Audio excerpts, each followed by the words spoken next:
प्रभु जीशुख्रीष्ट अति बहुमूल्य नाम आज संध्या समय आपण मानक मोर शुभेच्छा ज्ञापन करे। आज संध्यारे प्रभु आपण मानक सम्मुखरे तांकरी वाक्य सहित आसीबा पाई प्रभु मते अनुग्रह दे अछंती। एथिपाई मो प्रभु को धन्यवाद दिए।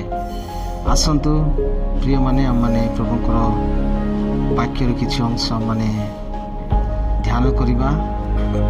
मो सहित खोलंतु गीत संहिता 37 गीत तार 5 पद। एठारे प्रकार लेखा अछि, सदा प्रभुको ठारे तुमर गति समर्पण कर, मध्य ताहाको ठारे निर्भर रख, तहिरे से ताहा सफल करिवे। ए स्थान रे हम देखु जे प्रभुको ठारे कि प्रकार माने निर्भर रखिबा से विषय में आपण मानक किछि उत्साह प्रदान करबा चाहे। अनेक समय मनुष्य भाव में आमने निजर बुद्धि ज्ञान कौशल बल अपन सामर्थ्य उपर आमने भरोसा करिथाउ, किंतु एठा लेखा अछि जे डोंट डिपेंड ऑन योरसेल्फ। तुम्हें अपना सुविवेचन रे ज्ञान रे बुद्धि रे आउजी पड़ो नाही। एठी लेखा अछि ताहांक ठारे अर्थात प्रभुंक ठारे।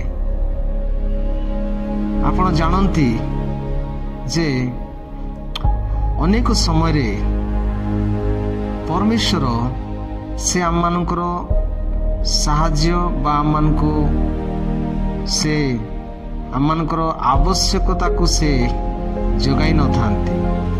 तार कारण होछि से जानती जे आमे माने अनेक समय निज सुविवेचना ज्ञान बुद्धि उपरे आम माने जेतेबेले आउजी पड़ो परमेश्वर यह जानती। आउ से चाहती जे आमे माने जे प्रकार की तांको ठारे निर्भर करो, आउ से निर्भर योग्य हेबा पर्यंत प्रभु आम मान ठार से अपेक्षा करते। उदाहरण स्वरूप से चाहती जे आपणकर पात्र बा माठिया हांडी जो पर्यंत आ पानी समाप्त होई नाही से पर्यंत प्रभु से केबे मध्य आपणकर पात्र रे से जल पूर्ण करिवे नाही। अनेक लोक माने से माने बहुत किसी निज सामर्थ्य ज्ञान बुद्धि बल चेष्टा करते एवं तहिरु विफल होला परे से माने कहती जे आसु आम माने वर्तमान आम माने प्रार्थना करिबा, प्रभुंक ठारू आम माने प्रार्थना द्वारा आम माने साहाय्य लड़िबा। किंतु मु आपण मानकु कहिबा पई चाहे जे आमे माने आउ सब किछि कला परे जदि आमे प्रभुंकर अनुग्रह आम माने अपेक्षा करिबा ताहा आम मानकर भूल अटे।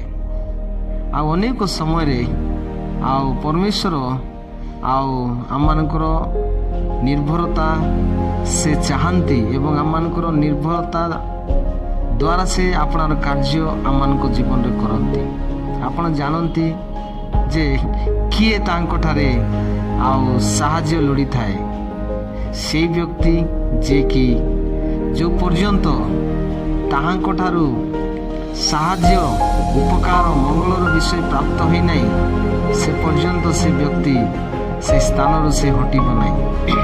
जे प्रकार जाकब जने विफल व्यक्ति से अपना पिता को से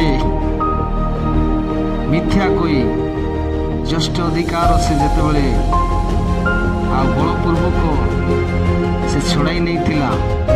आउ तापरे आमे देखुछु ताको जीवन में से बहुत किछि स्ट्रगल बा संघर्ष करबा को पड़िथिला। आउ से समय रे आमे देखुछु से निज अपना पिता को से आउ प्रवंचना करिथिला।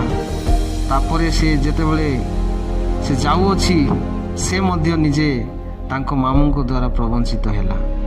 तेबे एठारे आमे देखुछु आउ ଆମେ ଯାହା କରିଥାଉ ତାର ପ୍ରତିଫଳ ଆମ ଜୀବନରେ ଆଉ ଲାଭ କରିବାକୁ ପଡ଼ିଥାଏ। ତେବେ ଯାକୁବ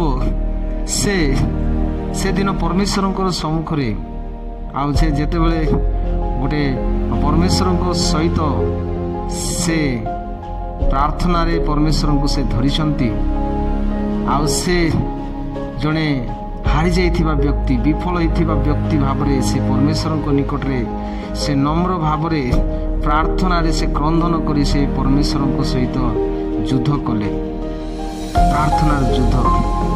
ଆଉ ସେ ପରମେଶ୍ୱରଙ୍କୁ କହୁଛନ୍ତି, ତୁମେ ଯେ ପର୍ଯ୍ୟନ୍ତ ମୋତେ ଆଶୀର୍ବାଦ କରିନାହ ସେ ପର୍ଯ୍ୟନ୍ତ ମୁଁ ତୁମକୁ ଛାଡ଼ିବି ନାହିଁ। ଲେଖା ଅଛି, ବାଇବେଲ କହେ ରାତି ସାରା ସେ ପରମେଶ୍ୱରଙ୍କ ସହିତ ଆଉ ସେ ଯୁଦ୍ଧ କଲେ। এই ଯୁଦ୍ଧ ପ୍ରାର୍ଥନାର ଯୁଦ୍ଧ। ବାଇବେଲରେ ଲେଖା ଅଛି, ସେ ପରମେଶ୍ୱରଙ୍କୁ ଆଉ ସହିତ ଯୁଦ୍ଧ କରିବା ବ୍ୟକ୍ତି।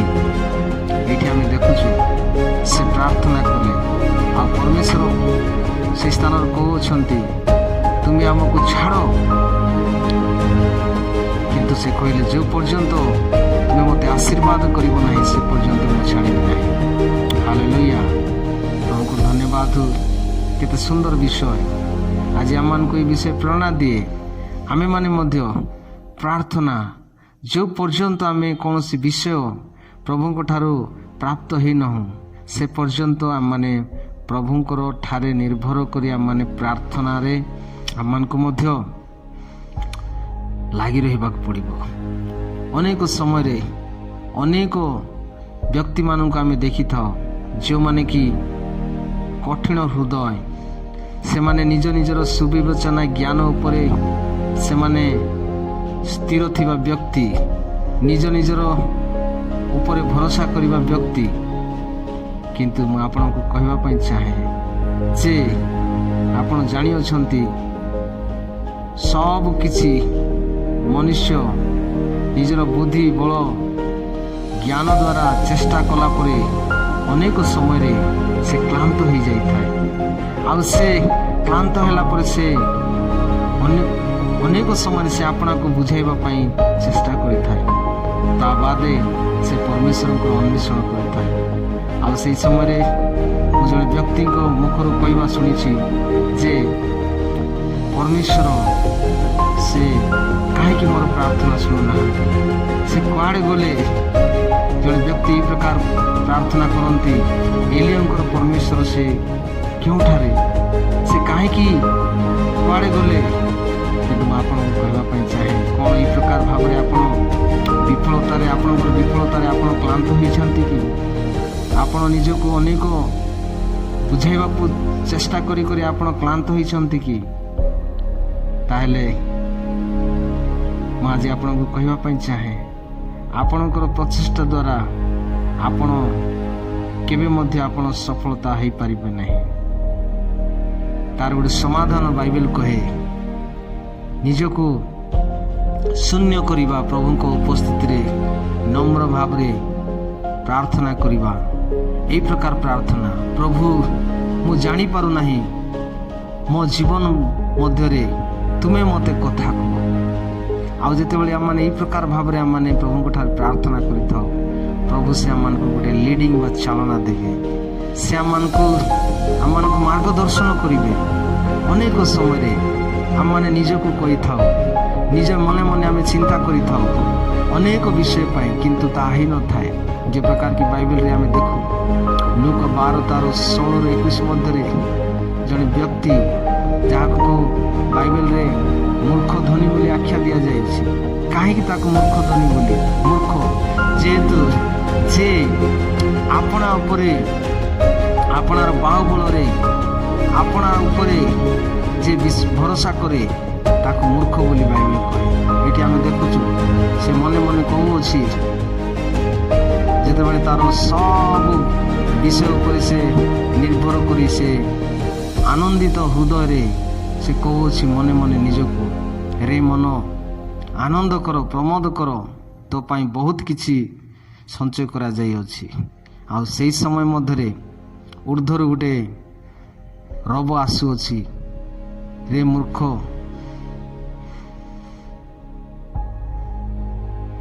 ତୁମେ କ'ଣ କହୁଅଛ? ଆଜି ରାତିରେ ଯଦି ତୁମର ପ୍ରାଣ ନିଆଯିବ ଏସବୁ କାହାର ହେବ? ତେବେ ଆମେ ଦେଖୁ ଯେଉଁମାନେ ଆଜି ଯୀଶୁ କାହିଁକି ଦୃଷ୍ଟାନ୍ତ କହିଲେ, ଯେଉଁମାନେ ତାହାଙ୍କ ଛଡ଼ା ନିଜର ସାଂସାରିକ ବିଷୟ, ନିଜର ଜ୍ଞାନ ବୁଦ୍ଧି ବିବେକରେ ଯେଉଁମାନେ ଆସ୍ଥା ରଖିଅଛନ୍ତି ସେମାନଙ୍କ ପ୍ରତି ଏହା ଘଟିଥାଏ। ଆଜି ଅନେକ ସମୟରେ ଆମମାନେ ଏ ବିଷୟରେ ଆମମାନେ ଜାଣିନଥାଉ। ଆପଣମାନଙ୍କ ମଧ୍ୟରେ ଆଜି କେତେଜଣ ଆପଣଙ୍କର ପରିସ୍ଥିତିରେ ଆପଣ ପ୍ରଭୁଙ୍କ ନିକଟରେ ପ୍ରାର୍ଥନା କରି କହୁଅଛନ୍ତି, ହେ ପ୍ରଭୁ, ମୋର ଏହି ପରିସ୍ଥିତି ଅତି କଷ୍ଟକର ବିଷୟ ହୋଇଅଛି। ଏହି ପରିସ୍ଥିତିରେ ଆଜି ପ୍ରଭୁ ମୁଁ ଆଜି ଜଳୁଅଛି, ମୁଁ ଆଜି ଉଠି ପାରୁନାହିଁ। ଏହି ପରିସ୍ଥିତିରୁ, ଏହି ସଂଘର୍ଷରୁ ମୋତେ ବାହାରେ ଆସିବା ପାଇଁ ସାହାଯ୍ୟ। ପ୍ରିୟମାନେ, ଯଦି ଆପଣ ପ୍ରଭୁଙ୍କ ଠାରୁ ପ୍ରାର୍ଥନା କରିବେ, ଉଦାହରଣ ସ୍ୱରୂପ ଆମେ ଦେଖୁଛୁ ଆମ୍ବୁଲାନ୍ସ ଯେତେବେଳେ କୌଣସି ପ୍ରକାର ଶାରୀରିକ ପୀଡ଼ା ନିମନ୍ତେ ଆମେ ଆମ୍ବୁଲାନ୍ସକୁ କଲ୍ କରିଥାଉ, ଡାକିଥାଉ, ଆଉ ଆମ୍ବୁଲାନ୍ସ ତତ୍କ୍ଷଣାତ୍ ଆସିନଥାଏ, କିଛି ସମୟ ପରେ ଆସିଥାଏ। କିନ୍ତୁ ଆମମାନଙ୍କର ପରମେଶ୍ୱର ଯେତେବେଳେ ଆପଣ ତାହାଙ୍କ ନିକଟରେ ଡାକିବେ ସାହାଯ୍ୟ ପାଇଁ, ଉଦ୍ଧାର ପାଇଁ, ସେ ଆପଣଙ୍କର ସମସ୍ୟା ମଧ୍ୟରେ ସେ ଅତି ନିକଟରେ ରୁହନ୍ତି। ତେଣୁକରି ଦାଉଦ କହନ୍ତି, ଗୀତ ସଂହିତା 35 ତାର 17 ପଦରେ ସେ ଏହି ପ୍ରକାର କହନ୍ତି, ଆଉ ଏଠି ଲେଖା ଅଛି ଯେ ହେ ସଦାପ୍ରଭୁ, ତୁମେ ମୋତେ ଧ୍ୱଂସନର ସ୍ଥାନରୁ ମୋର ପ୍ରାଣକୁ ଓ ସିଂହମାନଙ୍କ ଠାରୁ ମୋର ଏକମାତ୍ର ଆତ୍ମାକୁ ରକ୍ଷା କର। ସେ ଆମମାନଙ୍କୁ ସମସ୍ତ ବିଷୟରେ ସେ ଆମମାନଙ୍କୁ ରକ୍ଷା କର। ଆସୁ ଆଜି ବାକ୍ୟ ଦ୍ୱାରା ପ୍ରଭୁ ଆପଣଙ୍କୁ ଆଶୀର୍ବାଦ କରନ୍ତୁ। ପ୍ରତ୍ୟେକ ପରିସ୍ଥିତିରେ ତାହାଙ୍କଠାରେ ନିର୍ଭର କରନ୍ତୁ, ତାହାଙ୍କଠାରେ ବିଶ୍ୱାସ କରନ୍ତୁ, ପ୍ରାର୍ଥନା କରନ୍ତୁ। ନିଜ ସୁବିବେଚନା ଉପରେ ଆଉଜି ନ ପଡ଼ି ପ୍ରଭୁଙ୍କଠାରେ ଆପଣ ଆଉଜି ପଡ଼ନ୍ତୁ।